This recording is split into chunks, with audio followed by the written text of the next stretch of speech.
Hey guys, welcome to Let's Make a List. You're listening to it on KPCA LP, Petaluma, California, 103.3 FM, and online at kpca.fm. This is the show where I take pop culture stuff, pick a topic, make a list, discuss our choices, my choices, our choices, depends. And my name's Phil, I'm your host, and we have a returning guest, a regular, been on at least half the episodes, I'd say, Ariel. Hey Ariel, good morning. It's Friday afternoon, getting ready for the weekend. Just a whole bunch of pre-gaming and pre-gaming. Yeah, that just means daydreaming and falling asleep every once in a while, right? that's definitely our style of pre-gaming. Yep. Is just daydreaming. Yeah, occasionally checking what time it is. Other people's pre-gaming is much more active. You know, it's ironic. A lot of times when people pre-game, you know, they're drinking, but a lot of times they play like beer pong or something like that pre-game. So they're playing games, and then when it comes to the actual party or whatever, not gaming. Maybe they're watching a game, but they're not gaming. Mm-hmm. Unless you want to say like being social is a game, because we all have our positions and our roles and their rules. I think so. There we go. Life is a game. Live it up. I think your arms were crossed for that. I hate it. Made it better. My favorite. That's an accurate representation of how you speak. My favorite game. Taxes. Tax returns. Excuse me. My second favorite game. Going to the dentist. It's a really sad list. I should introduce you to like operations sometime. That game's fun. I was always pretty bad at it, probably because I didn't have the steady hands. But you're a surgeon. That's true. You knew that the whole time? Oh no. I think that the surgery. It'll be funny. If you go to medical school and then your final day they give you a big final, and then it's just operation. And if you fail, then you get kicked out of school. Yeah. As soon as they hear that, it's over. Well, we covered our list. So we have 57 minutes to go.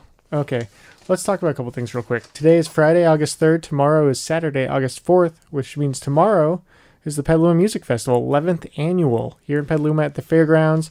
Headliners are Railroad Earth, the Brothers Comatose, Melvin Seals, and the JGB. JGB is always tough for me to say. And yeah, the Petaluma Music Festival is a nonprofit festival. All proceeds benefit the music education programs and all of Petaluma area public schools. So it's pretty cool. And kids 12 and under are free with a paying adult. Students 13 to 17 can purchase $20 tickets at the door. I think on the day of, tickets are $65, I think, regular. But it's a full day of lots of music, and KPCA is going to be there. So if you see any KPCA people, come say hi. And if you have questions about the station, ask them. They will want to answer. And yeah, so today, there we go, paperwork done. So today we are going to be talking about favorite, what's the word? Things, items, it's not a great word. Artifacts, pieces of art. And exhibits. Props, things, yeah, that we've seen in person. And talk about our experiences with those. Which was difficult because a lot of the time that you and I travel, especially internationally, we kind of make our experience about... I'm just going to move the mic away from you a tiny bit. There we go. Perfect, thank you. We make our experience about the buildings, like the actual huge buildings that we go to see, and we associate their history with that. And so it was really hard to not just think of those things, like estates and manners. Yep. Well, before we get to that, time to get to my serious business issue topic of the day. It's not as serious or as issue-y as other ones are. So do you think, people say this a lot, as an entertainer, as a famous person. Oh, I know exactly where this is coming. Oh, really? People say that they have a responsibility in what they do and the art they make and stuff like that. Do you think people, entertainers, including like musicians, filmmakers, actors, athletes, do you think painters, sculpturists, poets, playwrights, Artists. That's kind of broad. Well, someone's phone just did something. I like that you didn't name names of the two people in here, and it was me. Oh, do you think they have any kind of responsibility when it comes to their art? When I say I know that this is where this is going, I think what I mean to say is I feel like I know where this is coming from. Oh, really? In which we've been watching a lot of Tom Cruise movies recently. No, that actually is not what it came from. Where did it come from? I just popped in my mind. Okay. I don't know why. It was when we were eating today. I feel like it's because of Tom Cruise. I actually didn't think of Tom Cruise. I'm usually thinking about Tom Cruise. There's only a few times I was not. Just always thinking about Tom Cruise. So never mind, I'm a liar. I don't know anything about anything. I do think that depending on what kind of art career you want, you do have a certain responsibility. I wouldn't necessarily say that like a makeup artist doing horror movies would have the same responsibility that I would expect of someone who is specifically plotting out their career where like they're painting things, and each time they have a series of paintings, it has a story or a meaning that is relating to culture. I think that I don't expect every artist to have a responsibility. I appreciate it when they take responsibility with what they do and when they try to make it mean something. But I do think that it is really admirable when people put in the effort to use whatever platform they have to say something that betters the world, that betters or challenges mankind and turns back like a mirror and reflects what people are. And like, I mean, there's just like, they're like, right now I'm thinking of a lot of actors. There are a lot of actors and directors and writers right now who are making properties that are really challenging for our culture, challenging to white popular culture. And I think that that's really awesome. Boss Baby. And but there are also actors and performers and directors and writers and everybody else who are like tripling down and not doing it, like not trying to take responsibility for the jobs that they do, or they think they are, but it's really only like one step for one person, not 3 steps for a million people, and like covering a bunch of different ranges. And in that regard, I'm specifically thinking of Scarlett Johansson, just taking all the projects that are about other people that she shouldn't be representing, that she should be stepping aside and letting other people step in and take those roles. And not understanding that she actually could be using her format of art responsibly. I don't think I'm speaking well. This is a good start. I think I might be convinced otherwise, or I might be interpreting my own thoughts wrong. But I kind of feel like most entertainers and artists don't have a responsibility when it comes to how they portray themselves or what their art says, unless they are claiming a specific thing or saying, like, I'm trying to think, like, okay, things that people, actual responsibilities, people, this is outside of art and stuff. Do you have a kid? Your responsibility, that kid. You say you're someone's friend, you have a responsibility to that friend. You get a job, you pay for something, you have a responsibility. Yeah. There are other things. If you drive a car, you have a responsibility. That's still using the word responsibility very, very, it's a very wide open term. Right. Where they are basically metaphorically signed up to do something, and it is expected of them to do these things, and they have either explicitly said this, explicitly said this, or it's understood that, yes, this is the role I'm taking. This is what I'm doing. I'm being a role model. I am making sure what I'm doing is things. I think people who are musicians and actors and artists usually, I don't think they have a responsibility to be a good role model or anything. I think they should, and it's good when they are, and that can be in many different ways, but just because someone's famous and popular, I don't think it's their responsibility because of that to portray themselves a certain way or try to present something that is, you know what I mean? Like, I don't feel I don't think that there's a built-in responsibility that if right. you have like a certain viewership, you have to be socially conscious, woke, socially aware, caring. I really admire people when they do make the choice to be responsible with their output to better what is around them. Yeah. It's like when people, here's an example of something where if you're a parent and you have a little kid that's like 4.5 tops, 5, 6 maybe. And if you're another parent, but your kid's not in the room, you don't have to be responsible for that kid. Right. Or the other person. Okay. And the kid is like, I want to go watch Devil's Rejects, a movie that's violent and scary. I think it's responsibility, unless this kid is crazy advanced mentally, to be like, no, you shouldn't see this because it's gonna. How old is this kid? 4. Are you really gonna sit them down and go, I don't think you should see this because? Oh no, well, this is mentally in their head. In your head, you're going, well, the kid might say, why can't I see that? You can go, but they're 4 years scary. old. Like, the answer's no. Right. Okay. Let's say you wanted to explain to them, or the thought is, well, you don't show these kids these horrible movies because they won't understand what things are maybe necessarily real or fake. They will interpret things wrong.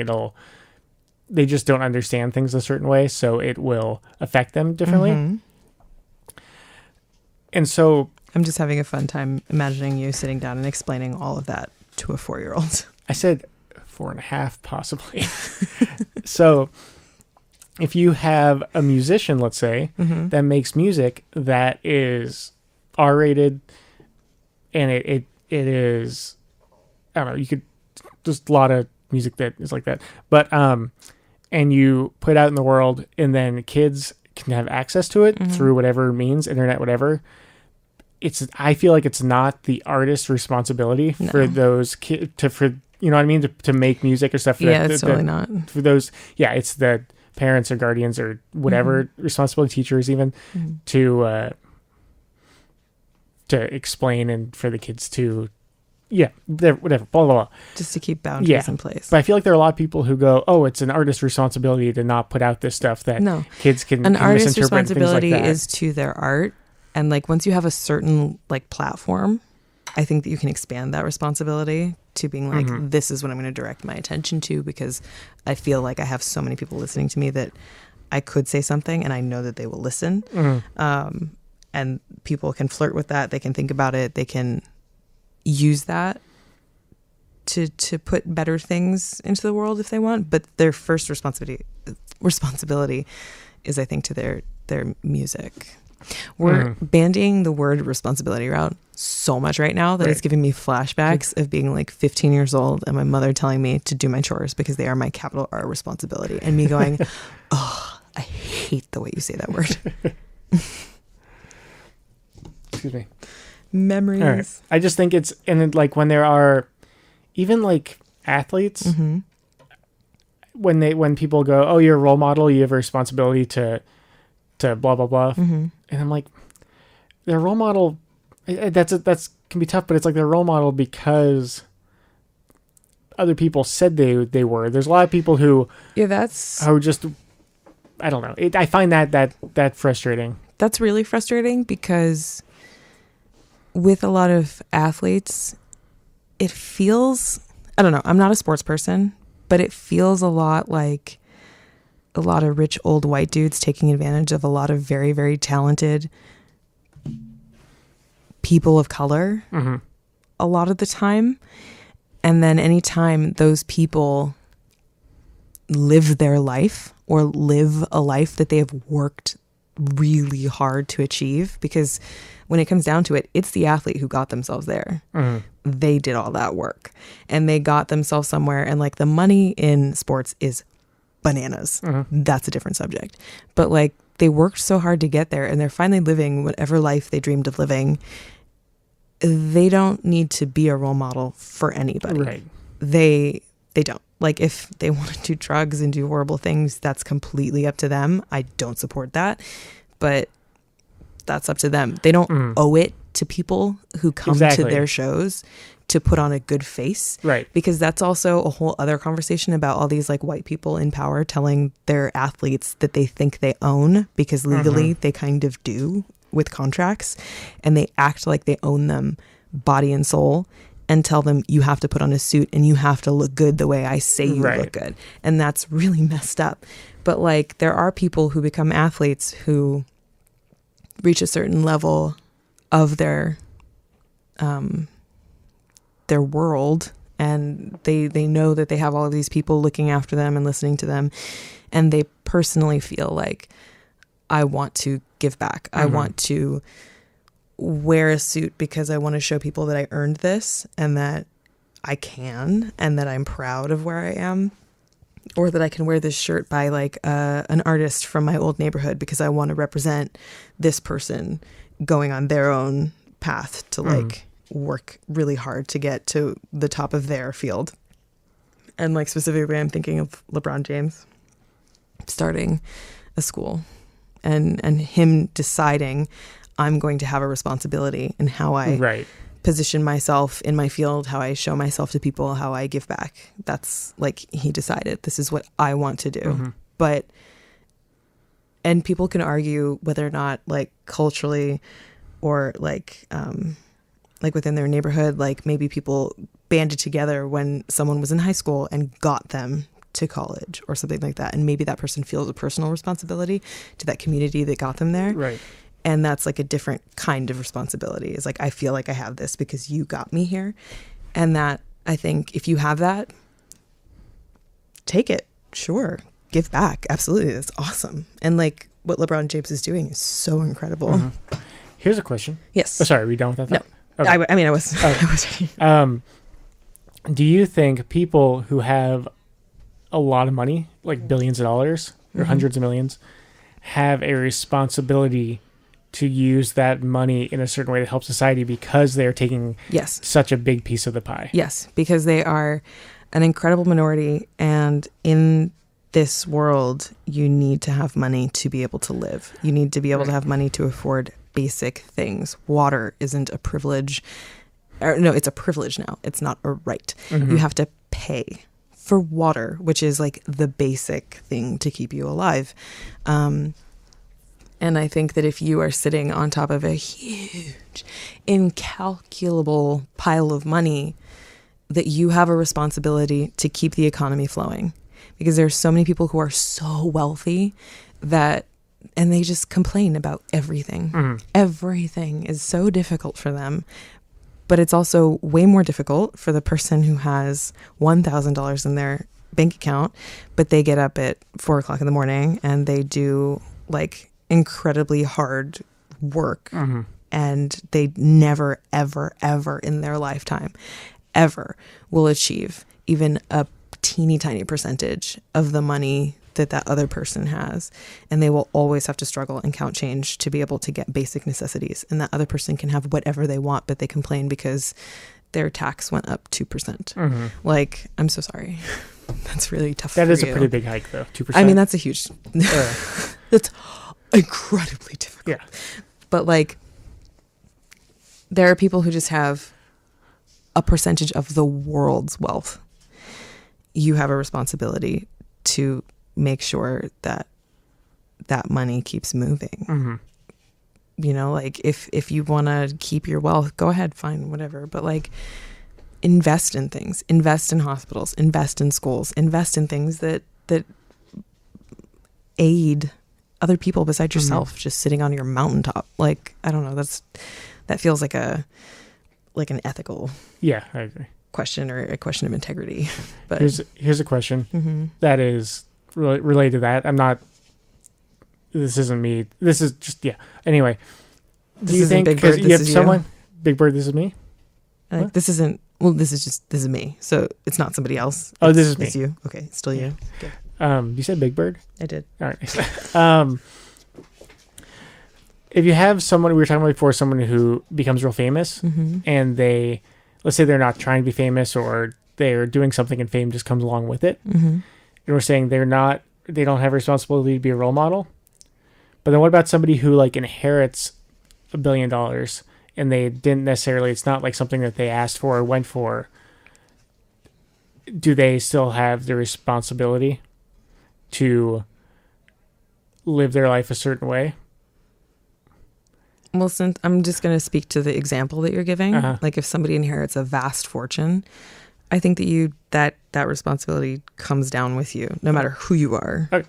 Like if you have an absurd amount of money, I think that it's like built in, is that in a more decent world, you would be active in the world that you're living in and not active by like just benefiting yourself, but trying to, because like you can still be insanely wealthy without having billions of dollars, and you can have that last your lifetime.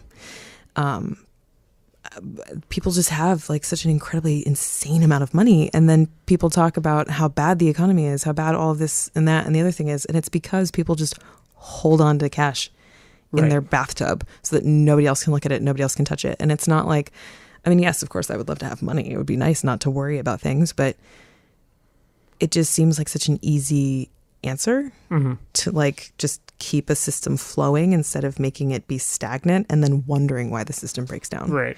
Like, I think that you do have a responsibility. Yeah. I agree. All right. These conversations might just like reveal how little I think about things or how poorly I put words together. Well, I think a lot of people, no, that's not true at all. You're being very clear. I don't know. This kind of, the more we talk about it, more I'm like, oh, we're kind of talking about democratic socialism, and I can see why a lot of people our age and younger are leaning towards that. Well, I mean, there are so many things that it makes sense why things are so cyclical. Like if you look, and people just keep forgetting to look backwards. I mean, you and I went to a dinner party once and someone said to our faces, I got so angry in high school because I had to take history classes and I would fight my teacher because I thought it was the stupidest thing. It was such a waste of time. And I feel like I broke out in anger hives because I'm sorry, if you don't have a memory of something that happened before, how do you learn from it? If you're a child that like falls and scrapes your knee, how do you learn from that? To not fall. Right. Or not to do the thing that happened before the falling, or to learn how to fall differently to avoid the bump knee. It's like people look backwards and you see that like different generations come up to different ideas because they saw how the previous generation was affected by what they did and how it didn't work out when they were growing and taking over, if you will. So you think progress is good? I mean, this is going to be a controversial statement. Yes. All right, cool. And so anytime anybody says the word progress with negative tones or connotations, I am shocked. Yeah. Because the word progress has been bandied about in American culture since forever. And people who like to say that America is the best without ever wanting to have conversations about what this country is, what we do, blah, blah, blah, blah, and like actually discuss it, you're really so short-sighted. Like the industrial age was about progress, and that was used as a good word then.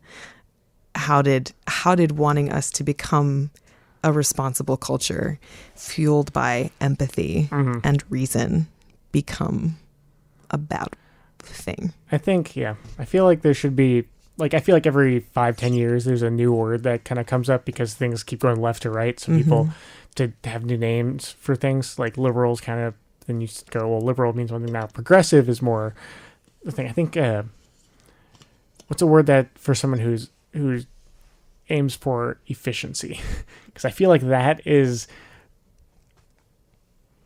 a key part. I don't know, I'm going off on a tangent, but people always think that people who want progress and stuff just want to spend, use up resources. Like, no, we want efficiency. Yeah. We want things to be streamlined. We don't want a legal system that's basically a hot bag of garbage that doesn't make any sense. And that's not me denigrating the jobs that lawyers do. It's saying that our system is it's a bag of cooked spaghetti that's just it's a huge web of just tangled, in some parts, nonsense. And like, it's really a problem. And it's just getting worse and worse and worse and worse. We want health systems that make sense. And like, I was watching something recently where a conservative woman went to a Democratic like convention or like a meeting or something and listened to a new candidate talk about something. And what this person was speaking on was healthcare reform, healthcare that is acceptable or accessible by everyone. And this woman goes back and is interviewed by a conservative show, and she's just talking about how uncomfortable she was, because she was like, yeah, I mean, this Democratic person is talking about what everybody wants. They want their children to be able to go see a doctor. But I was so uncomfortable with that because it means that everybody, like, the words coming out of her mouth were just like hot nonsense. Yeah. And I was just so shocked that it's just like people just don't see that they have zero empathy for anyone else. In order for you to have something, you don't have to take away from someone else. Right. You can share that. Yep. That's what you teach your children in kindergarten, is you don't have to smack Bobby so that you can have the Play-Doh. You can split it in half and you can share it. Like, it applies to everything. Yeah. Everything. We don't want to support a specific company, so it's say molding clay. Child safe molding clay. Non-toxic. Clay? Yeah. Modeling clay is better than molding clay. It would be so sad if it was just molding clay. Yeah. Put that in your schools, moldy clay. All right, cool. Thank you. We went off. We went off. Thank you, Ariel. Very quietly and mumbly. I like those talks. Speaking of talking, you want to get to our lists? Yes. All right. So, yeah, we're talking about our favorite items, artifacts, exhibits, things, physical things that we've gone and seen in that person. Are historical, and yes, older. Yeah. So it's not like just walking into H&M and going, oh, look at these blouses. Right. It's something that has some kind of historical significance. Yeah. Everything does to some degree, but you know what I mean. Yeah. Well, you said no H&M blouses. Sorry, does that just invalidate your entire list? All but one. Uh-oh. I have Forever 21 tuxedos. All okay. Right. All right.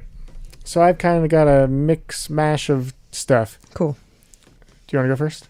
Sure. What's one of your things? So the only thing that I have rated as to like how much I love it is the very final one. I'll say that to the end, even though if you know me, you've heard me talk about this. And I've talked about it on the show multiple times. But one thing is my first thing on my list is the John Singer Sargent exhibit that was at, I think it was the De Young a few years ago. Okay. I think that John Singer Sargent is a very important figurative painter. And it was really, really cool to be able to see the size, the brush strokes, the style, like everything up close of his artwork. Like I have a book at home of his paintings, and they're just incredible. All stick figures? Mm-hmm. Cool. Yeah. Cool. Would I recognize some of his work? Probably from you showing me. Probably from me showing you. Does he have any stuff that's kind of like mainstream that you know of that people who aren't into paintings and stuff would recognize? I think John Singer Sargent stuff has shown up in like movies, TV shows. Like I think that it's like in the zeitgeist. Like it's been very influential to a lot of people. Just beautiful, beautiful work. So there's no specific one that sticks out to you. It's just seeing all of those. To be very honest, I very rarely remember titles of pieces. I remember the piece itself. So can't quite answer that. Okay. Yeah, sorry. Right, don't be sorry. It's a good choice. De Young. All right. I've got one. Mm-hmm. So I believe this was in, I want to say Vegas or Reno. I think Vegas at the Mob Museum. That was Vegas, downtown Vegas. Yes. I think it was there that they had a piece of the wall from the Valentine's Day Massacre. Yep. Mm-hmm. And they had it where they had like a video not protracted, what's the word? Projected on it. So you just think you're looking at like a video screen kind of thing, and then that goes away and it shows that it was like a glass and then the wall's there. Right. That's kind of crazy. Yeah. I did not expect it, and it was it's a weird thing to. They had a lot of things in that museum that were like, here's the really bloody nice shirt of this person who was gunned down. Yep. And it was just like, you can show that? Yeah, that was memorable to me, also because I had no idea that it was there. Yeah. And I think the walls broken up in different places. And I think I could be wrong, but I think there's a bar somewhere that they have it like behind the urinals. So it's like you're going on it, something like that. I could be wrong though. Weird. Yeah. I could be getting that mixed up with something else. I believe you. Thanks. I just think that's weird. Yeah. But it's weird how I'm trying to think of things where I'm sitting there looking at it, going like, just imagining that thing being at that in the time where it was used for something or something happened to it. And it's just weird when you're like, oh yeah, this was this crazy famous mob shootout. This wall. There we go. All right. The next thing on my list was also at the De Young, an exhibit of impressionist artists. It was just interesting to walk around and see all these different people side by side. And really cool. Who do you think is the most famous impressionist? Okay. So impressionist it's not like, it's not realism. It's more of kind of impressions and like people's interpretation. Sometimes it can be abstract and things like that, or their impressions. It was moving from a school of thought that was basically line based. Yeah. Because like the way that I was taught in college is that there are two ways to approach painting. Because of course in a trade school they had to break it down super, super in a finite way. So there's the school of line, the school of color, and impressionism has both together, but it's mostly a school of light where you're seeing how light affects things and how it changes those colors. So instead of like, I mean, anybody can argue this is like a super, super just like basic explanation of impressionism as I know it. Instead of looking at a shadow and saying, that's black, you look at it and you see how the light actually is creating that shadow and how it's really different purples and blues, and it's really, really rich. Like everything is just built up by rich colors creating shapes. And so how can you tell when looking at an impressionist painting that it's an impressionist painting?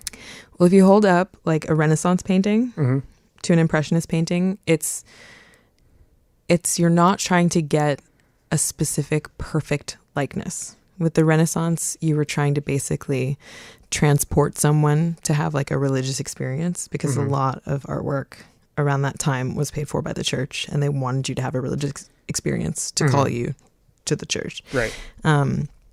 So you want to make everything as beautiful as you possibly can, and also as like representative of things around you as possible. So like fabrics were painted pretty like exactly. Everything was just very, very exact. There was a lot of skill.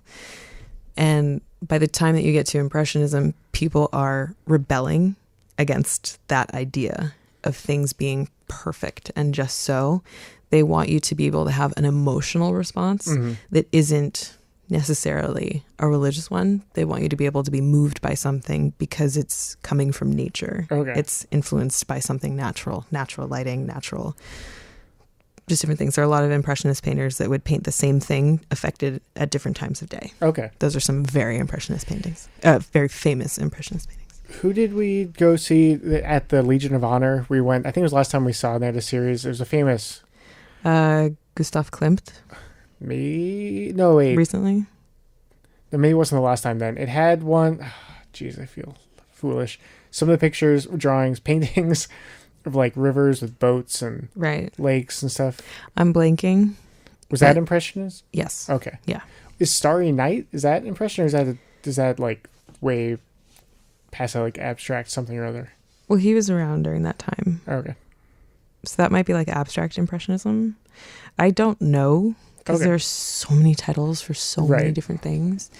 But he was definitely painting a very, because like Starry Night, Vincent van Gogh, the way that he painted was very visceral. It wasn't like, this is what a sky looks like, like photographically real. It was how he felt the sky. And so I think that he definitely falls into so that like his impression of the sky. Mm-hmm. Cool. Thank you. I just revealing the incredible holes in my memory and knowledge. I couldn't remember the word. Oh, there we go. I can't remember it again. Projection. Yep, that's the word. All right, next up. Disneyland is full of these kind of things, but for me, it's probably the statue in the middle of Walt and Mickey. Nice, because that is just it's a world famous statue, and it's just I think it's the same one that since the get go, and it's pretty amazing. And I don't know it what also to say, holds but a lot of meaning for you. A whole bunch, yeah, and. It's one of those when I see it in person and it's like, oh, this is such a meaningful piece of art. Yeah, I still get that every time I go there, even though I've seen it probably like 40 times, 50 times in my life. I still get excited every time. And it's nice because it's not like meaningful in a way where it's like, look at this huge story that we're trying to tell you. It's like, it's meaningful because it's a guy who worked from nothing to create all of the things around you. And it was all based on dreams. Yep. And impressions. Nice. I think that it was the artist that we saw was a Manet. That sounds right. Yeah. Edouard Manet. Okay. Yeah. Monet, the early years. That's what it was. That's right. Yeah. I needed to look that up. Thank you. Appreciate it. Because I had a great time. I loved it. It was gorgeous. But my memory is that of a hamster. So... and if it turns out that they have really long memories, I'll be shocked. So yeah, what do you got? My next one is, I'll go with an individual piece. The Portrait at the De Young of Sarah Bernhardt by Jules Bastien Lepage. The one with the cut off head? Or no, I'm thinking of something else. No, the cutoff head is Judith and the Head of Fall of Phoenix. Sorry. No, this one is the one that we go to that's actually really small. And it's a painting of a woman in a white dress holding something. Is it the one that's super realistic looking? Yeah, it's like very, very, very real. And I mean, it doesn't look like a photo, but it's like meant to capture what she looked like. And amazing. Like the dress is like the paint... the paintbrush was so tiny and it was capturing like all the details of fabric and lace, and it's just beautiful to look at. And I could stare at that for a really, really, really long time because it's not photorealistic. It's built on shapes. It's one of those paintings. It's not line based. It's color and light. Right. It's like the kids who draw a turkey, chase your hand. Exactly. It's that kind of thing. It's exactly as transformative an experience as looking at one of those. Yeah. Yeah. Turkeys are shaped like hands. People are shaped like turkeys, interestingly enough. Stick figures. Yep. Yeah, it's cool. A beautiful painting, and it's really cool that we can go see. And that's one of their permanent ones, isn't it? Yeah, it's been there for a long time. Cool. I'm going to go with something that, here we go, this gets to a deeper conversation. It's not man-made, so it doesn't really count. But you're breaking your own rules. But Mr. Some people argue that is man-made. Huh. Do you want to guess what it is? Stonehenge. No, but close. No, Stonehenge was, I'm pretty sure, man-made. Nope, those, I'm pretty sure, fell from the sky. Oh, sorry. Yeah, those are meteorites. Oh, sorry. Moon rock. DC at the museum, they had a moon rock, and you could touch it. That was cool for me. And it was all just like, we're leaving. It's like, oh, there's a moon rock. Oh, you can touch it? I got to touch a moon rock. And it was like, there was no line or anything. It was really cool. Well, the moon, so passé. But that's the thing. People, there are probably hundreds of thousands of people who think that people have not gone to the moon. Well, I think that a lot of people, and I'm not about to defend a conspiracy, I think that there's like a division there. People think that we haven't gone to the moon. And then there are also people who think that we didn't go to the moon when we said we did. So the moon landing that we're all familiar with, people claim was faked. Right. Just so that we could beat Russia. But then right. we did go to the moon and like actually totally went there, so that we have been, but that the moon landing that we know was in a studio. So think about I'm not saying that I agree. Oh yeah. You're just saying what happened. Yeah. If the moon landing was faked, how many people do you think would need to be in on it? Not that many. You'd have the actors. Mm-hmm. You'd have the director. Mm-hmm. The TV news, they just get a feed. They wouldn't have to know. Nope. You would NASA, need the people in the room. But the people at NASA... You would need the people in the room at NASA. NASA might be a lot of people. Well, like the people in the control room. Right. I think because like the way that governments work, this is why conspiracies work, why people believe in conspiracies, is because the government, anywhere, any kind of government, they thrive on what you know and what you don't know. Mm-hmm. And they can make anything happen with millions of people knowing nothing. Yeah. So like you wouldn't need many people to know anything ever by anything that a government does, because people are trained who work actively in government situations and in places even like NASA to do what the person above you tells you to do without asking questions. So what do you think the moon rock is made out of then? The moon. Really? It's petrified cheese. Oh, okay. Yeah, because the moon's made out of cheese. That's how you know it was real, because in the footage, all the astronauts' feet go squish, squish, squish, squish. That's true. Right. Yeah, so moon rock. That's really that cool. was pretty cool. That's the thing I remember the most from the DC Air and Space Museum. Is that what it was? I think so. All right. Okay, so my next one, these are all art related. Surprise, surprise, surprise. Ooh. My second to last one is the Oscar de la Renta exhibit that was in San Francisco. Famous boxer. Yep. Mm-hmm. Mm-hmm. Mm-hmm. Who also designed a lot of clothing. It showed his designs over his entire career. And it was like there was a huge part of his career where he was influenced by different cultures and their historical dress. And so you got to see all those different thought processes with like all these very, very amazingly assembled pieces of clothing. And I'm not super into fashion. What I am into is like textile art, and that someone can make a thing. Like I don't like something just because it's expensive. I like it because there was a lot of work and planning put into it, and someone made that. And it was just really beautiful, and it was a fun thing to see. Did he invent the shirt? Yes. Oh, cool. He also invented the word. Oh, nice. Shirt. Felt that yeah, never mind. Felt me making that comment. Just like sell like, stuff, and then you're just like, yeah, Phil, make your joke. Moving on. You said it like it was a dirty word. Shirt. Pardon me. Here's another one. It comes with a story. Back in the day, I went with my parents to New York City, and there was a blizzard in New York City. Yeah. So we went there, and it was cool. The city was pretty empty. We'd go out to eat. There'd be they do this anyway, but now they were very aggressive. Where you go out, walk down the street, and there'd be people outside at the restaurants coming trying to get you in because nobody was out, so they wanted everyone was valuable. So we went to Planet Hollywood because we knew that would be the best. We knew that there'd be something there that I could eat that I knew what it was. Yeah. We got there, not very crowded, so we got the best seat in the house. Nice. Then we sit down, and the Ghostbuster uniforms were in display right by us.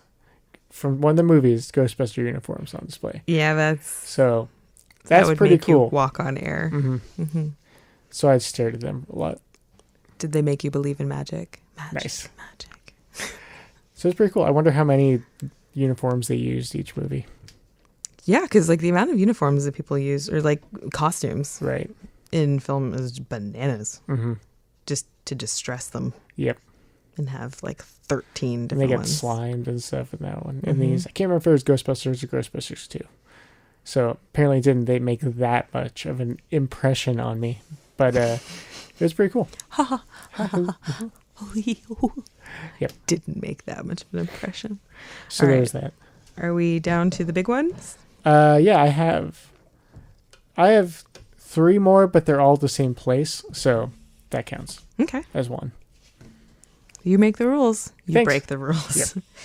All right. So my final one is the Star Wars costume exhibit that was in the Denver Art Museum a year ago, last spring. And they're in a little while, I think a year or 2, they're going to be in the new museum that's opening up really near USC. So. That I think because George Lucas, the George Lucas Museum, yeah, and then I think it said that that's where they're touring. That exhibit's touring around the country, and I think it's going to end there. I would hope so, because it would be really awesome to have that available as a permanent exhibit. Yeah. So I'm not going to talk super in depth about this exhibit because I talk about it all the time, and I will talk about it another time. But I think that part of why I thought it was so cool and so interesting and exciting was that not only did you get to see the amount of work and the level of skill put into these costumes, which unfortunately, a lot of them were from episodes 1 through 3, and you really don't get to see very much of them because of the way that we'll talk about that another. But they were incredible. They were just beautiful, and it was really cool to see how clothing construction. Mm-hmm. Being able to see any of those exhibits is really fun for me, but also seeing how literal worlds in a galaxy that does not exist can be made to feel real and tangible because of the design, because of the influence, because of the research of someone who then hands off a drawing and descriptions to other people who then combine the other materials that they were given to make something real. So it's like artifacts from something that doesn't exist. And it's just so cool to see how those things, also because Star Wars has just lasted for so long. Right. So there's this huge history, and seeing how things evolve and how those designs changed over the years because of stormtrooper uniforms being made differently because the original kind, they would degrade. They would deteriorate because it wasn't made to last. It was made just for the movie that they were in. Right. So seeing how they had to evolve so that they would last and be able to withstand more than just filming. It was so cool. And in that exhibit, my favorite costume, which is really hard to land on one, but I loved this one. And I think it might be my favorite because I was so indignant that it didn't actually make it into the movie. It was in a cut scene, but it's a dress that was made for Natalie Portman that is a brown. And as soon as the fabric moves, you see blue in it. And it's just this incredible fabric that was pleated beyond belief. And just it was just gorgeous. And I lost my mind over it. And then I read that it was cut from the movie. And I was like, oh my God, if you were that artist, if you were that person who made that and spent all the time making that, I think that you'd have to do some deep breathing. Yeah. And go, it's okay. That's my job. I got paid for this. I made it. It's in deleted scenes. It's fine. It's fine. It's fine. It's fine. It's fine. It's fine. It's so beautiful that it's you just have to walk away from it and go, ha, I did that. And then just explode into dust. It was so cool. And that's my grand finale. I like it. Yeah. All right. Mine are 3 things that we saw at the Sci-Fi Museum in Seattle. Mm-hmm. I'll count down from least coolest to coolest. They had E.T. there, one of the movies, E.T. Creepy. Mm-hmm. Totally, terrifying. But it was cool. 100% terrifying. Yep, and seeing that, imagine being on the set and having it move around, pretty creepy. All right, I haven't seen the movie in a long time. How skinny was it? Was there a person in there, or was it like a puppet? I think it had to be a puppet. Because I don't remember how small it was. I don't think that you could put a person inside of that. What a baby. I think they just put a baby in there. You could put a baby inside its stomach, which would make sense because E.T. is a terrible monster that would eat babies and Reese's Pieces. I think they built the costume and crud, it's too small for people. Put a baby in there, film the baby move around, and then build a script around that, the movements, because you can't get a baby to move how you want to move. Babies are unpredictable. I've seen Babies Day Out, right? So that was cool. And then they also had from Ninja Turtles 3, one of the Ninja Turtles costumes. That was pretty cool too. You see the eyes again, weird, creepy, so terrifying, but very cool because that was something as a little kid that was a big it had a super it had a permanent home in my mind.